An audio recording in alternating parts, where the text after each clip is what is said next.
Students, आज हम पढ़ेंगे चैप्टर 3 सॉर्टिंग। आपने सर्चिंग पढ़ लिया, उसके बाद हमने सॉर्टिंग पढ़ेंगे। तो सॉर्टिंग क्या होता है? सॉर्टिंग होता है किसी भी एलिमेंट्स को किसी अच्छे से ऑर्डर में जमाना, किसी भी ऑर्डर में जमाना। ऑर्डर आपका कुछ भी हो सकता है, आपका इंक्रीजिंग, डिक्रीजिंग, न्यूमेरिकल हो सकता है, अल्फाबेटिकल हो सकता है। और ये सॉर्टिंग इम्पोर्टेंट क्यों है? सॉर्टिंग इम्पोर्टेंट इसलिए है, तो अगर सॉर्टिंग इम्पोर्टेंट होता है हमारे लिए सर्चिंग के लिए। सर्च करते हैं हम कोई भी एलिमेंट को, अगर सर्च करना हो, अगर वो एरे एलिमेंट्स अगर आपके सॉर्ट हो, मतलब आपके घटते हुए क्रम में, बढ़ते हुए क्रम में, या फिर अल्फाबेटिकली अरेंज हो, तो उसे सर्च करना बहुत ही इजी हो जाता है। ठीक है, इसलिए हमें क्या सॉर्टिंग इसलिए भी इम्पोर्टेंट है सर्चिंग के लिए। फिर हमारे सॉर्टिंग अलग अलग तरीके से होती है। सॉर्टिंग होती है एक आपके in place sorting and non in place sorting. आपके एक तो इन प्लेस सॉर्टिंग, इसका मतलब होता है कि अपने ही प्लेस पे सॉर्ट करता है, कंपेयर करता है एल्गो को। जैसे अगर कोई दो नंबर है तो दो नंबर को एल्गो को, अगर आपके 8, 9, 6, 5 अगर कोई ऐसा नंबर है, तो अगर इन प्लेस सॉर्टिंग की बात करते हैं तो इसमें क्या होता है, इसको आपको कोई टेम्परेरी मेमोरी की जरूरत नहीं होती है।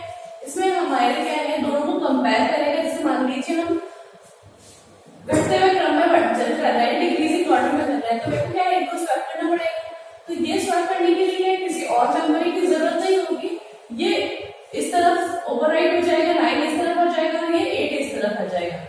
ठीक है, इसमें क्या है, हमारा कोई भी मेमोरी की जरूरत नहीं पड़ी, इन्होंने अपनी दोनों की प्लेस चेंज कर दी। इसमें होता है इन प्लेस सॉर्टिंग में। इन प्लेस सॉर्टिंग का सबसे बेस्ट एग्जांपल होता है बबल शॉर्ट। बबल शॉर्ट होता है ना आपके, तो ये इन प्लेस वाली सॉर्टिंग क्या है, ये एक एग्जांपल है हमारे पास बबल शॉर्ट।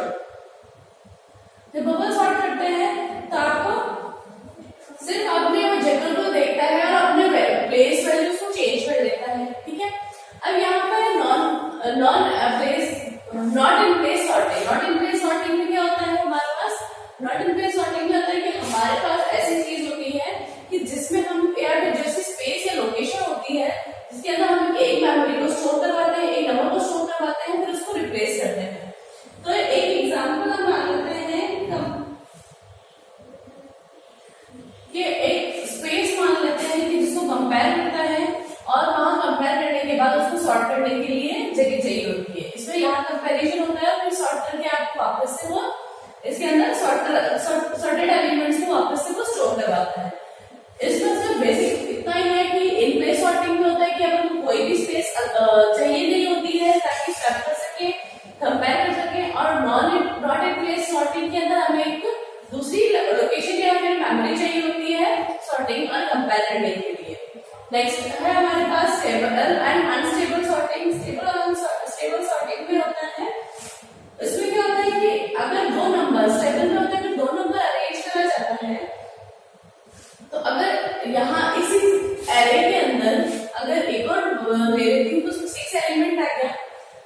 जब स्टेबल की बात करते हैं तो स्टेबल में होता है हमारे कि जब हम इसे सॉर्ट करेंगे तो 9, 8 आ जाएगा।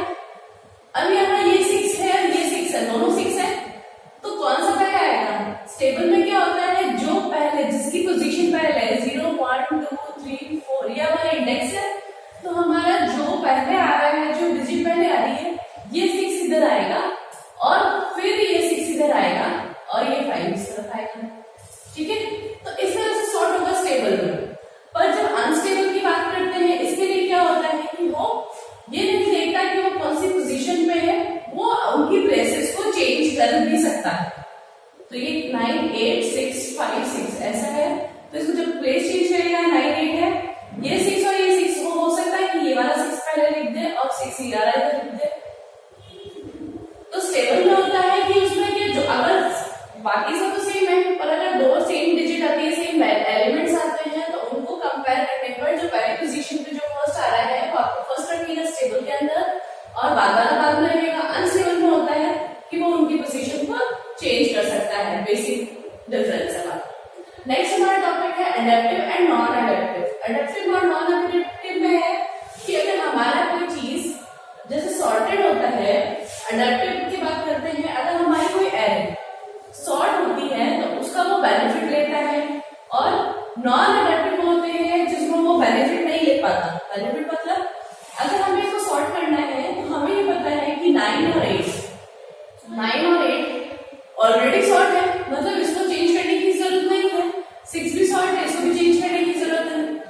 अडैप्टिव एल्गोरिथम या अडैप्टिव सॉर्ट होता है कि वो क्या है, इनको कंपेयर करके अपना टाइम वेस्ट नहीं करेगा, ये इसका बेनिफिट लेगा। ये एक बार चेक करके देख लेगा कि हमारे पास ये सॉर्टेड एल्गोरिथम है, तो वो कहाँ आपने सॉर्टिंग कहाँ से स्टार्ट करेगा, यहाँ से स्टार्ट करेगा। सिर्फ उसको सिर्फ दो ही चीजें को सॉर्ट करने की पड़ेगी जरूरत। और नॉन अडैप्टिव में क्या होता है, नॉन अडैप्टिव में होता है कि वो इन सॉर्टेड वालों को कंसीडर नहीं करता है कि ये सॉर्ट है कि नहीं है, वो पूरा सॉर्टिंग वापस से चेक करेगा और वापस से पूरा सॉर्ट करने के फिर लिखेगा। और इसमें क्या होता है, ये सॉर्टेड वाले को तो कंसीडर करता है कि सॉर्ट है और ये इनको सॉर्ट करेगा और इसमें ये पूरा सॉर्ट करेगा। तो अडैप्टिव वाले में तो वो बेनिफिट लेगा सॉर्टिंग का, नॉन अडैप्टिव वाले में बेनिफिट्स नहीं लेता है। ठीक है, हमारा नेक्स्ट टॉपिक है इंक्रीजिंग एंड डिक्रीजिंग ऑर्डर। हमारे कोई भी चीज होती है जो हमें या तो इंक्रीजिंग ऑर्डर में हमें अरेंज करनी है या फिर डिक्रीजिंग ऑर्डर में अरेंज करनी है। अगर मैं ये मान लूं कि हमारा एक यही एरे है, अगर मुझे इसको इंक्रीजिंग में करना है, अगर मुझे बढ़ते हुए क्रम में करना है तो किस तरह से सॉर्ट करूंगी, पहले तो क्या 5 आएगा, फिर 6, 6, 8, 9, ये क्या हमारे बढ़ते हुए क्रम में है। और इसी एलिमेंट को मैं क्या घटते हुए क्रम में लिख सकती हूँ, 9, 8, 6, 6, 5, ये क्या है हमारे घटते हुए क्रम में। ठीक है, ये तो इंक्रीजिंग ऑर्डर है और ये हमारा डिक्रीजिंग ऑर्डर है। तो ये क्या है, इंक्रीजिंग और डिक्रीजिंग ऑर्डर में आता है। अब हमारी बात है इंक्रीजिंग और डिक्रीजिंग के सेम वैल्यूज नहीं, तो हमारे क्या इंक्रीजिंग और डिक्रीजिंग में आ जाता है। अब हमारी बात करते हैं, नेक्स्ट हमारा टॉपिक है non increasing and non decreasing. Increasing और डिक्रीजिंग में डिफरेंस इतना ही है जो मैंने बताया था कि नॉन डिक्रीजिंग में क्या होता है। अगर मैं कहूं कि एक बार 6 ले लेते हैं यहाँ पर और ये 6 है, इसमें बेसिक है कि नॉन इंक्रीजिंग, एक तो इंक्रीजिंग नहीं होना चाहिए, इंक्रीजिंग नहीं, नॉन इंक्रीजिंग नहीं है, मतलब ये क्या है, डिक्रीजिंग है। मतलब इसमें होता है नॉन इंक्रीजिंग में अगर हमारा सेकंड एलिमेंट लेस है, छोटा है फर्स्ट एलिमेंट से, अगर हमारा जैसे कि हमारा सेकंड एलिमेंट छोटा है फर्स्ट एलिमेंट से, तो वो क्या है, अपने आप उसको दो एलिमेंट्स को चेंज कर सकता है, एकदम स्वैप कर सकता है। और अगर सेम है और डुप्लीकेट है तो वो उसको कंसीडर करता है। ठीक है, या तो वो छोटा हो, सेकंड एलिमेंट फर्स्ट वाले एलिमेंट से या तो छोटा है या फिर उसके बराबर है। मतलब आपको लेस देन हो सकता है, ये आपका लेस देन इक्वल्स। अगर आपका ये वाली कंडीशन, अगर सेकंड वाली पोजीशन पे जो आपका एलिमेंट है वो छोटा है और इक्वल है फर्स्ट पोजीशन वाले पे, अगर वापस से ये जब हम कंपैरिजन कर रहे हैं वो फर्स्ट एलिमेंट्स का, उसी तरह अगर सेकंड और थर्ड का अगर कंपैरिजन कर रहा होता, कहा होता सेकंड एलिमेंट छोटा और बड़ा होता थर्ड वाली एलिमेंट से, तो इस तरह से वो आगे आगे कंपेयर करता है। तो इसमें क्या होता है, ग्रेटर और इक्वल्स टू होता है। और इंक्रीजिंग और डिक्रीजिंग में क्या होता है, हमारा इंक्रीजिंग में तो क्या बढ़ते हुए क्रम में होना चाहिए और बढ़ता भी है, उसको इक्वल्स टू नहीं आता। पर नॉन इंक्रीजिंग में मतलब है डिक्रीजिंग होना चाहिए और इक्वल्स टू होना चाहिए। नॉन इंक्रीजिंग में इंक्रीज नहीं होना चाहिए, इंक्रीज नहीं होगा तो डिक्रीज होगा या फिर इसके इक्वल होगा। और बात करते हैं हम जब नॉन डिक्रीजिंग की बात करते हैं, तो नॉन डिक्रीजिंग मतलब इंक्रीजिंग में होगा, इंक्रीजिंग में होगा या फिर हमारा क्या होगा, इक्वल होना चाहिए। ठीक है, या तो इंक्रीजिंग में होगा या फिर इक्वल होगा। तो इसमें क्या आएगा हमारे पास, अगर मैं इस कंडीशन में लिखना चाहूँ तो ये हो सकता है कि फर्स्ट एलिमेंट क्या है, सेकंड एलिमेंट फर्स्ट एलिमेंट से बड़ा है या फिर उसके इक्वल है। वैसे सेकंड और थर्ड को कंपेयर करेंगे तो third element fourth second element से या तो बड़ा है या फिर इक्वल्स में है। तो ये मेन डिफरेंसेस है आपके। नेक्स्ट हमारे टॉपिक इसके अंदर ही अपने बबल सॉर्ट है, जहां से सॉर्टिंग हम स्टार्ट करते हैं। बबल सॉर्टिंग क्या हमारा टॉपिक है, नेक्स्ट हमारा बबल सॉर्ट। बबल सॉर्ट में क्या होता है कि वैसे तो सिंपल एल्गोरिथम है, ये बेस्ड होती है हमारे कंपैरिजन के ऊपर कि किस तरह से चीजों को कंपेयर किया जाता है। और ये कंपेयर क्या करती है, दो आसपास के एलिमेंट्स को, एडजेसेंट एलिमेंट के जो होते हैं ना, एडजेसेंट एलिमेंट मतलब दो आसपास में है, इनको दो में से दो में से दो जो पास में है वो एलिमेंट्स, उनको कंपेयर करती है। ठीक है, और क्या होता है, ये बेस्ट तो होती है, अच्छी तो होती है, पर सिर्फ छोटी एरे होती है तो उसके लिए जल्दी से हो जाती है। पर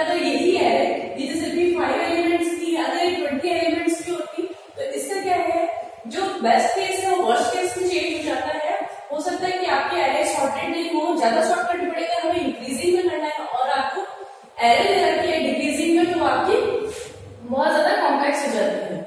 इसकी एवरेज और वर्स्ट केस होती है O ऑफ n स्क्वायर, और इसका बेस्ट केस होता है O ऑफ n।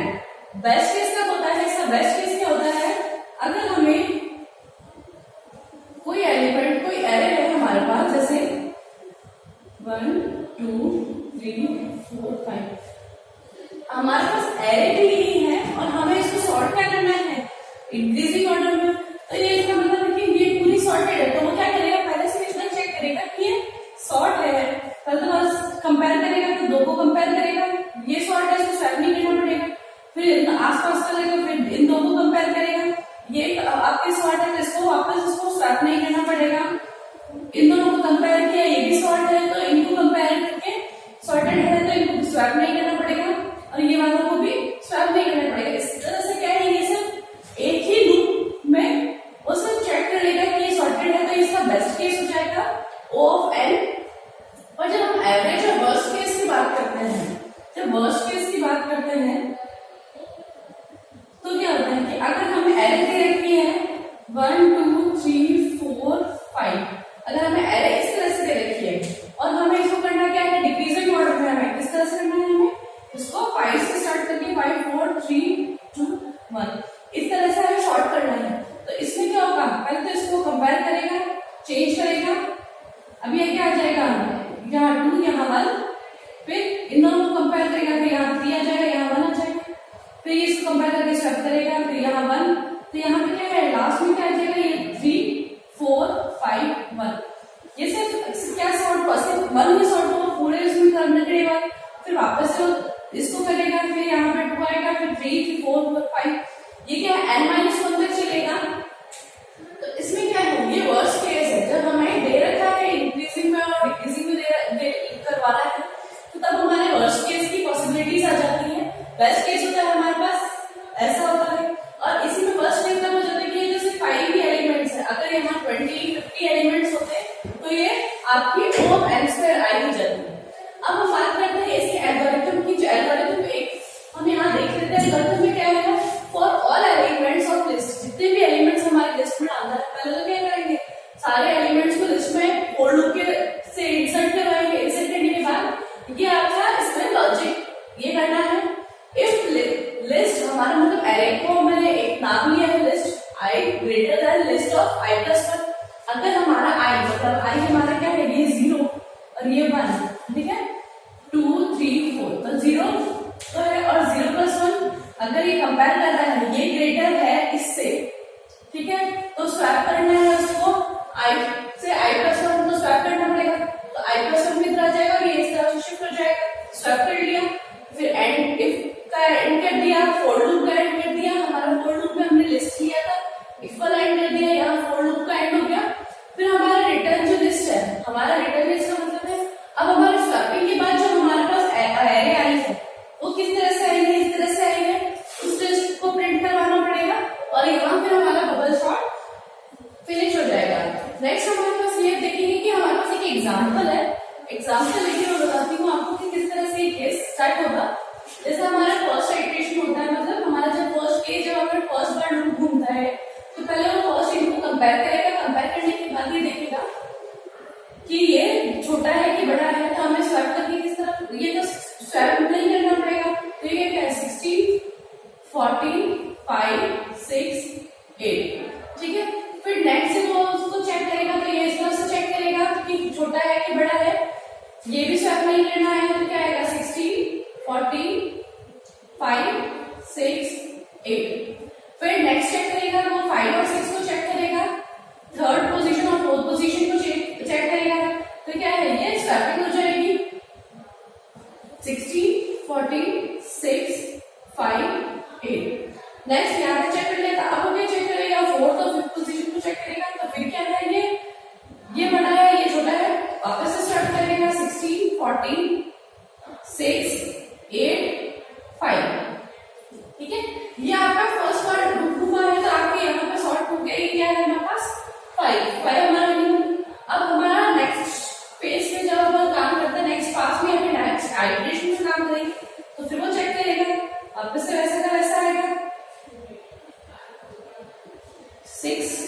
8 5। फिर नेक्स्ट चेक करेगा 6 और 4 same as it is. Next वो चेक करेगा 6 और 8 क्या आएगा हमारे पास 6 14 8 6 5। नेक्स्ट चेक करेगा 6 और 5 वो आपके सॉर्टेड है तो स्वैप नहीं होगा, ये स्वैप हो सकता करा हमने, ठीक है। अब वो जाओ आपस में देखिएगा तो ये क्या हमारे पास सॉर्टेड हो गई है, तो ये वाली जो लिस्ट है वो यहाँ ये रिटर्न लिस्ट ये आपकी यहाँ प्रिंट करवाएगा, इस तरह से आपकी एलिमेंट सबको हो जाएगी। नेक्स्ट इटरेशन में नेक्स्ट पास में क्या है ये चेक करेगा कि ये सब सॉर्टेड है, तो ये बबल सॉर्ट पता पड़ जाएगा कि ये पूरी एलिमेंट सॉर्ट है, तो अपने आप को एंड ऑफ लूप में निकल आएगा, ठीक है। तो हमारा अगर हमने बबल सॉर्ट के बारे में एल्गोरिथम पढ़ ली थी, एक हमारा प्रोग्राम है जो आपकी बुक में है एज इट इज दे रखा है, मैंने वो प्रोग्राम समझाया है आपके समझने के लिए ताकि आपको कुछ और सर्च ना करना पड़े। तो मैंने यहाँ पे प्रोग्राम किया है हेडर वाइज ऊपर थोड़ी स्पेस कम होने की वजह से, ठीक है। यहाँ से स्टार्ट किया है मैंने, कहाँ से हमारे इनपुट ले रहे हैं, ठीक है। तो इंटीजर लिस्ट है हमारे पास, एक इंटीजर टाइप की मैंने एरे ली है जिसका नाम मैंने लिस्ट लिखा है, इस लिस्ट में ये आपकी वैल्यूज दे रखी है, ठीक है। ये वैल्यूज आपकी है उसको आपने इनिशियलाइज कर दिया डिक्लेयर करके, ठीक है। वॉइड डिस्प्ले हमारे एक फंक्शन लिया है हमने, वॉइड डिस्प्ले नाम का फंक्शन लिया है। फंक्शन स्टार्ट करके हमने इंटीजर लिया है एक आई जो हमें लूप के लिए काम आएगा, ठीक है। प्रिंटफ आपको ये एक स्क्वायर ब्रैकेट दिया है, स्क्वायर ब्रैकेट आप सोच रहे होंगे कि किस लिए है, कि हम हमारे आउटपुट में क्या चाहते हैं, हमारे आउटपुट में इस तरह से आए हमारे जो भी हम एरे ले रहे हैं वो इस तरह से इंस्टॉल हो, जैसे अगर एंटर करें फिर हमने इसको यहाँ से स्टार्ट किया, ये आपका प्रिंटफ के अंदर जो ऐसा होता है एज इट इज लिखा हुआ होता है। फिर हमारे लूपिंग स्टार्ट करी है, फॉर लूप स्टार्ट किया है, फॉर लूप में i is equals to 0 to i less then max, अगर हमारे पास अगर 10 एलिमेंट्स है तो क्या है हमारे पास 90 चलेगा, क्योंकि हमारे इंडेक्स क्या है 0 से शुरू होती है, तो 0 to 9 स्टार्ट होगा 10 एलिमेंट्स में, तो i is equals to 0 होगा तो वो क्या फर्स्ट एलिमेंट को एंटर करवाएगा, एंटर करवाएगा जैसे लिस्ट के अंदर, तो i is equal v1 आ जाएगा तो यहाँ पे प्रिंट करवाएगा, फिर 8 प्रिंट करवाएगा, ऐसे करके वो क्या है 10 टाइम्स चलेगा, 10 टाइम्स चलने के बाद ये सारी लिस्ट यहाँ पे इस तरह से तैयार हो जाएगी, ठीक है। ये लिस्ट आपको एंटर करवा दी, ठीक है। ये आपके आउटपुट के बारे में बात कर रहे हैं, यहाँ पे लिस्ट हो गई। इसके बाद ये प्रिंटफ है, तो आपको क्या है एक वापस से स्क्वायर ब्रैकेट जो हमने स्टार्ट किया था उसको फिनिश कर दिया, and slash and for the next line के लिए मैंने कर दिया, तो ये हमारा वो डिस्प्ले का काम, ठीक है। अब हमारे पास एक और मैंने एक फंक्शन आपने लिया, तो हमारे पास वॉइड बबल सॉर्ट, हमने बबल सॉर्ट के बारे में कैसे कर रहे हैं, ठीक है। तो हमारे पास क्या है, हम एक टेम्परेरी वैल्यू स्टोर करने के लिए हमने टेम्प लिया, ठीक है। आई और जे हमारे दो लूप चलेंगे इसके अंदर, तो उसके लिए लूपिंग के लिए मैंने इंटीजर लिया है, फिर ठीक है। Bool swap is equals to false, हमारे पास जो हेडर फाइल है उसको पहले फॉल्स करा है, उसमें स्वैपिंग को फॉल्स कर रखा है। For i is equals to 0 to i less than -1, मतलब हमारा क्या है 0 से स्टार्ट होगा, तो मैक्सिमम हमारे पास क्या है 10 है, -1 तो क्या है 9, तो वहां तक स्टार्ट होगा i प्लस 0, तो स्वैपिंग को हमने फॉल्स ले लिया, ठीक है। फॉल्स में स्वैप वाले में क्या है हमारे पास, हमने फॉल्स को डाल दिया, जब ये इक्वल्स टू एक सिग्नल होता है तो ये इस राइट साइड वाली जो भी वैल्यू होती है वो क्या है लेफ्ट साइड वाली भी चली जाती है। फिर हमारा नेक्स्ट लूप स्टार्ट होगा i j is equals to 0 to max -1 minus i, क्योंकि जो फर्स्ट वाला जो लूप चलता है वो मैक्सिमम -1 होता है, और ये वाला जो होता है क्योंकि हमें क्या है ये तो जितने पासेस है वो है, और ये क्या है हमारा ij वाला लूप कौन सा है, हमारे जहाँ कंपैरिजन कर रहा है वो चीज है। प्रिंटफ में हमने प्रिंटफ करवाया तो आइटम कंपेयर, एक पास आपको मैं बताती हूँ कि कैसे होगा आइटम कंपेयर। ये लिखा हुआ है percentile D and percentile D, दोनों परसेंटाइल है, तो हमारे पास फर्स्ट वाले के आए, हमने कौन सा कंपेयर करवाना है, फर्स्ट और सेकंड कंपेयर करवाएगा, तो फर्स्ट एंड 1 and 2 ये हमारे इसमें लिस्ट में एंटर हो गया, ठीक है। ये होने के बाद आपको क्या है वहां फर्स्ट वाली लिस्ट इफ चेक करेगा, इफ कंडीशन चेक करने के बाद वो चेक करेगा if list of j is greater than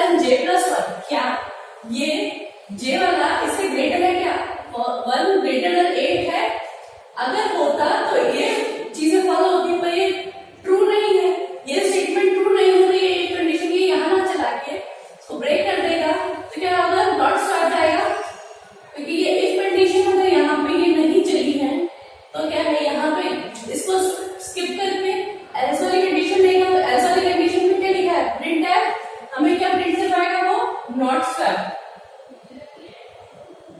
ठीक है, नॉट स्वैप करवाया। फिर हमने स्टार्ट किया ये, तो नेक्स्ट हमें देखेंगे अगर हमारे किसी में स्वैप नहीं हुआ, फिर एक कंडीशन चेक करी, ये हमारा कौन सा साइन है, नॉट वाला साइन है, नॉट स्वैप। अगर हमारे कुछ भी स्वैपिंग नहीं हुई है, कोई भी अगर हमारा एलिमेंट स्वैप नहीं हुआ है, तो इस प्रोग्राम को यहाँ पे ब्रेक कर दीजिए, ठीक है। फिर हमारा स्टार्ट करेंगे हम नेक्स्ट वापस आइटम्स को कंपेयर करने की बात है, वापस आइटम्स को कंपेयर करेंगे, जे वन आ जाएगा मैक्सिमम -1, ये वाला कंपेयर चलेगा, तो फिर हम वापस से लिखेंगे वो item compare as it is वही लिखेगा। कौन सा कंपेयर कर रहा है वो 8 और 4, अब क्या है नेक्स्ट 2 एलिमेंट्स 8 और 4 को कंपेयर करेगा, ठीक है। 8 और 4 को कंपेयर करने के लिए वापस से वही कंडीशन पे जाएगा, तो आई और जे, अब जे क्या हमारे पास 8 है और जे प्लस 1 क्या है हमारे पास 4 है, ठीक है। तो क्या 8 ग्रेटर देन 4 है, तो ये ट्रू है ये कंडीशन, इस वाले में ये चीज कंडीशन ट्रू है, तो ट्रू होने की वजह से हमारा ये इफ वाला लूप चलेगा। इफ वाला लूप चलने के बाद temp is equals to list of J, list में जे में जो है मतलब हमारा 8 जो है, तो ये temp के अंदर हमारे पास क्या आ जाएगा 8 आ जाएगा, ठीक है। और फिर नेक्स्ट हमारे पास list j is equals to j plus 1, हमारा j में क्या था, j में क्या था हमारे पास 8 था, जिसमें अब क्या आ जाएगा 4 आ जाएगा, ठीक है। और j में j प्लस 1 आ जाएगा, और इस जगह j में क्या आएगा, अब ये वाली चीज है यहाँ पर ये इसको इंस्टेंट करवा देगा, मतलब पहले वाली इस वाली को क्या है वो एक मेमोरी में स्टोर करेगा, मैंने बताया था टेम्पररी मेमोरी लेगा, वो टेम्पररी मेमोरी में स्टोर करवाने के बाद इसको स्वैप करेगा, 4 को 8 की जगह लेकर आएगा, और 8 यहाँ स्टोर है टेम्पररी मेमोरी में, वो इसको इस तरह करेगा। तो ये क्या है, इस तरह से स्वैपिंग होती है, टेम्पररी मेमोरी को यूज करें। और टेम्पररी मेमोरी में मैंने क्या टाइम की लिया है, ठीक है, स्वैप मतलब स्वैप हो गया है, तो इसको मैंने स्वैपिंग क्या कर दिया, ट्रू कर दिया। पहले यहाँ फॉल्स था ना, इसको चेंज कर दिया, ट्रू कर दिया। फिर स्वैप इज इक्वल्स टू, ये आपने स्वैपिंग करा, प्रिंट करवाएगा स्वैप परसेंटाइल डी जो लिखा हुआ है, और आपको स्वैप करके लिखा था 4 और 8, स्वैपिंग करी आपने, ठीक है। ये वाला आपने इफ वाला लूप पूरा फिनिश हो गया। अभी हम चेक करेगा इफ नॉट स्वैप, क्या वो स्वैप नहीं हुआ है, तो ये कंडीशन ट्रू नहीं है, तो ये फॉल्स होगी, तो यहाँ ब्रेक नहीं होगा। ब्रेक होने के बाद यहाँ पर स्टार्ट करेगा और वापस से आएगा, ये एक ब्रेक होने यहाँ पर फिनिश होने के बाद नेक्स्ट वापस आइटम्स को कंपेयर करेगा। अब क्या है नेक्स्ट वाले को कंपेयर करेगा, अब यहाँ पे कंपेयर करेगा, वो 8 और 6 को कंपेयर करेगा, वापस कंपेयर करेगा, वापस से ये चीज ट्रू हो जाएगी।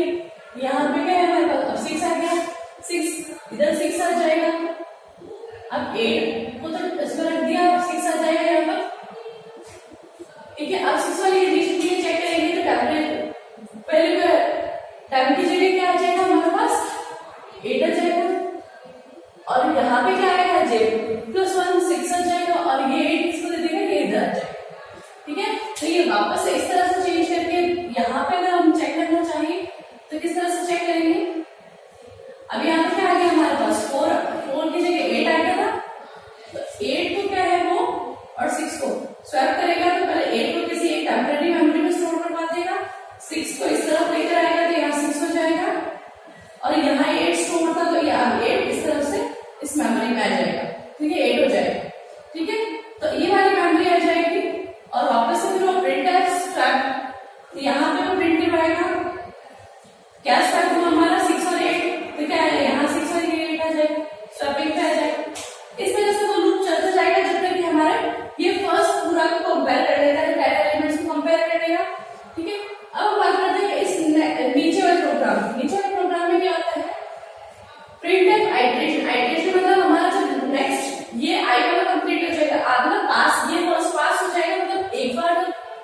3 5 2 7 8 9। वो फर्स्ट आइटरेशन से ये हो गया, तो इसमें क्या डिस्प्ले वाला फंक्शन यूज करा, वापस ऐसे प्रिंट करवाया ये सब यहाँ तक, जैसा हमने यहाँ फर्स्ट प्रिंट करवाया था वैसा ही फर्स्ट सॉर्टिंग के बाद क्या हमें वैल्यू है वो लिखा। फिर हमारे पास क्या है, मेन फंक्शन यूज किया। मेन फंक्शन में यूज करने के बाद मेन फंक्शन हमारा किस तरफ है, यहाँ पर सॉर्टिंग को करा, डिस्प्ले हो गया, फिर प्रिंटफ इनपुट एरे जितनी भी इनपुट दे रखी है डिस्प्ले को कंपेयर किया, फिर प्रिंटफ किया, और ये वाला जो ये बबल सॉर्ट है ये वापस से एक मेन फंक्शन है, इस फंक्शन को वापस से कॉल करता है, वापस से वो चेक करता है, फिर आई के लिए चेक करता है, फिर नेक्स्ट आइटरेशन में चेक करेगा, आउटपुट आपको देगा जितनी भी आउटपुट है, लास्ट आपकी जो जितनी आइटरेशन हो जाएगी वो हो जाएगा। बेस्ट केस हमारे पास है, अगर हम n एलिमेंट है तो n-1, कभी कभी ऐसा होता है कि हमारे पास सॉर्टिंग होती है, उसमें क्या हमारा नंबर ऑफ आइटरेशन जितने पास होते हैं और जितने कंपैरिजन होते हैं वो कम हो जाते हैं। लास्ट में वापस से जब वापस क्या है, जब लास्ट में सब फिनिश हो जाएगा तो ये लास्ट का जो डिस्प्ले फंक्शन है ये डिस्प्ले वापस से इधर रिकॉल होगा, ये वापस से यहाँ पे क्या है हमारा रिकर्जन यूज हुआ। रिकर्जन यूज होने के बाद लास्ट में आपके जो जितनी सॉर्टेड एलिमेंट्स है उन सबको सॉर्ट करके वो एक वापस से लास्ट में आपको एक एलिमेंट देगा 0 1 2 3 4 5 6 7 8 9। ये आपकी लास्ट होगी जब आइटरेशन होगी, मतलब जब जहां तक आई जब तक 9 नहीं हो जाता तब तक 9 बार कंपैरिजन करेगा, और कंपेयर करने के बाद जितनी बार आइटरेशन आएगा उतनी बार वो आपको फर्स्ट पास के बाद सेकंड पास के बाद वो आपको एक वापस से एरे एलिमेंट्स की सॉर्टेड एलिमेंट्स कैसा होगा वापस से कैसे करेंगे। इस तरह से ये पूरा प्रोग्राम आपको 8 to 9 बार रिपीट होगा।